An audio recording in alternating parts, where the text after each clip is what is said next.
اعوذ باللہ من الشیطان الرجیم بسم اللہ الرحمن الرحیم اللہم صلی علی محمد وآل محمد وعجل فرجہم۔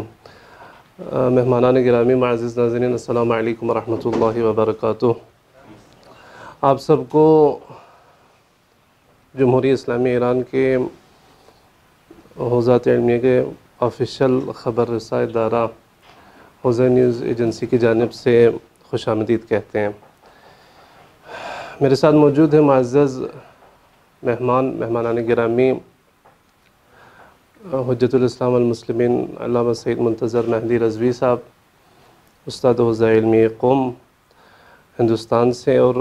پاکستان سے حجت الاسلام والمسلمین ڈاکٹر شفقت شیرازی صاحب، سیکرٹری امور خارجہ مجلس وحدت المسلمین پاکستان۔ انشاءاللہ ہم چاہتے ہیں کہ یوم القدس کے حوالے سے گفتگو ہوں، اور یہ عالمی وبا، یہ ان مشکلات سے جو ان پوری انسانیت دوچار ہیں، اور اس حالات میں جو یوم القدس کے حوالے سے پورے عالم میں مختلف محاذوں پر اور زیادہ تر سوشل میڈیا پہ لوگ جدوجہد کر رہے ہیں، اس کے بارے میں انشاءاللہ گفتگو کریں گے۔ میں سب سے پہلے علامہ سید منتظر مہدی رضوی صاحب سے چاہوں گا کہ مختصر اور مفید طور پر مسئلہ فلسطین کے بارے میں اور اس کی اہمیت کے بارے میں انشاءاللہ گفتگو کریں اور ناظرین کو آگاہ کریں۔ اعوذ باللہ السمیع العلیم من الشیطان اللعین الرجیم، بسم اللہ الرحمن الرحیم وبہ نستعین وہو المعین، الحمدللہ رب العالمین وصلی اللہ علی محمد وآلہ الطاہرین ولعنت اللہ علی اعدائہم اجمعین، اما بعد۔ قال اللہ تبارک و تعالی تعاونوا علی البر والتقوی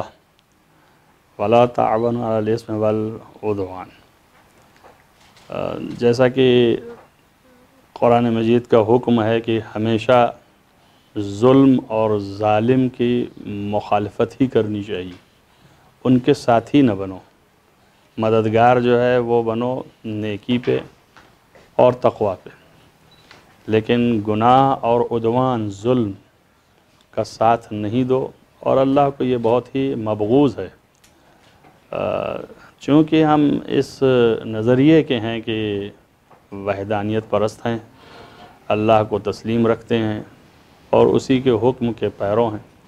وإلا کائنات میں عقلاء عالم بھی اسے پسند نہیں کرتے۔ تو سب سے بڑی چیز یہ ہے کہ ظلم کے خلاف استادگی اور مظلوم کی مدد۔ تو یہ مسئلہ فلسطین جو ہے یہ اس کا ایک مصداق ہے کہ چونکہ یہ پبلک اور یہ امت جو ہے وہ مظلوم ہے، اور مقابل جو ہے وہ ظالم ہے، اور یہ ظاہر ہے کہ زیادہ دن نہیں گزرے ہیں، یعنی بہت ہی کم، اگر اس کو دیکھا جائے تو 60 سال سے زیادہ کی تاریخ نہیں ہے، لیکن یہ کہ بہرحال کھلا ہوا ظلم ہے کہ صاحبان گھر کو بے گھر کیا گیا، اور اس میں ایک چیز جو مشترک مل جاتی ہے تمام مسلمین کے لیے، وہ بیت المقدس ہے، کہ جو قبلہ اول ہے تمام مسلمین کا،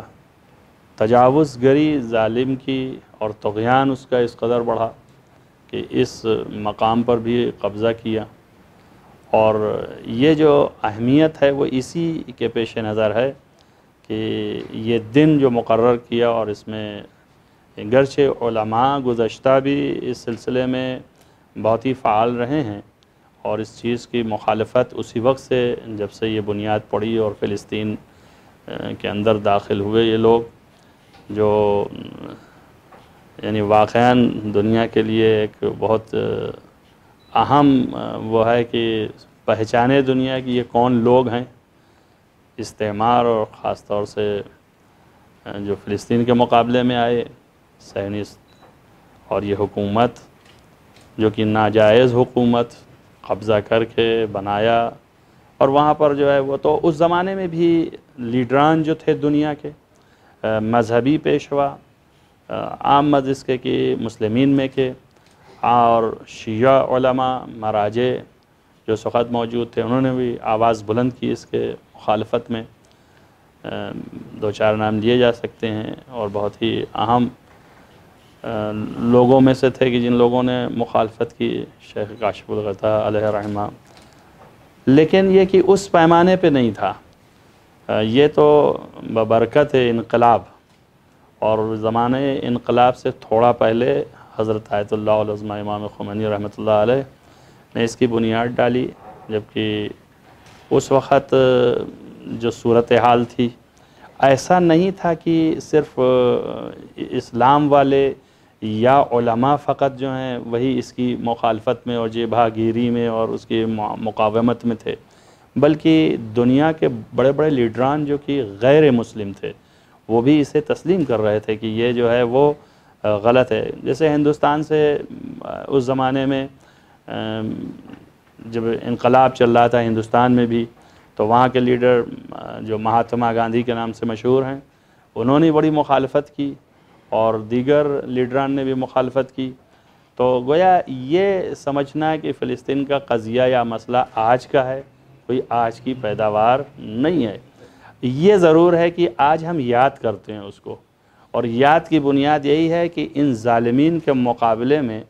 جو آواز بلند کی گئی تھی، ہم اس کو جو ہے وہ قائم کیے ہوئے ہیں. اور بحکم حضرت امام خمینی رحمۃ اللہ علیہ آخر یوم قرار دیا گیا ماہ رمضان کا یوم جمعہ.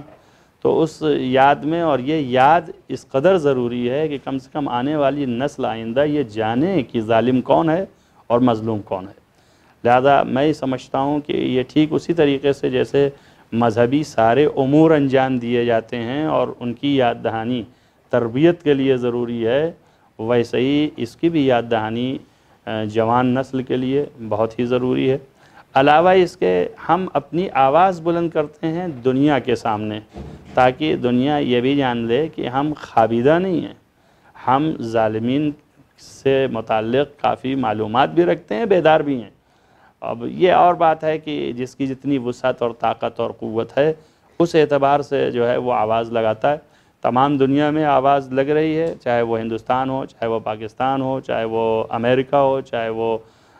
یورپ ہو. حتیٰ امریکہ میں 20 سال کا میرا اپنا تجربہ ہے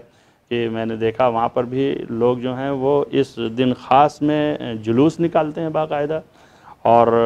غیر قوم کے بھی لوگ ساتھ دیتے ہیں ان کے. ہندوستان میں تو ہر سال ہر وقت مطلب یعنی یہ ہوا ہے، اور عرض کیا کہ آقا خمینی سے پہلے بھی لوگوں نے آواز لگائی تھی. اس کے بعد آقا خمینی نے جب یہ معین کر دیا رحمۃ اللہ علیہ، تو اس کے بعد سے تو شیعوں کے لیے ایک فریضہ ہو گیا تھا. مسلمین بھی ساتھ دیتے ہیں اور اس کے جلوس بھی نکلے ہیں بہت سے. اور یہ ایک پیمانے پر سمجھیے جہاں جہاں نماز جمعہ قائم ہے، دیہاتوں میں بھی وہاں پہ بھی لوگوں نے قائم کیا. علاوہ نماز جمعہ کے بھی اس پروگرام کو رکھا گیا، اور یہ برابر مسلسل ہو رہا ہے ابھی بھی. لیکن یہ موجودہ حالت جو ہے اس میں ذرا سا مشکل پڑ رہی ہے، تو وہ میڈیا کے ذریعے سے الحمدللہ وہ کمی پوری کی جا رہی ہے، تاکہ مظلوم کے دفاع میں اور ظالم کے خلاف یہ آواز بلند رہے. اور اسی طریقے سے کہ انشاءاللہ تعالی آگے بھی گفتگو رہے گی. اللہم صل علی محمد و آل محمد. اللہم صل علی محمد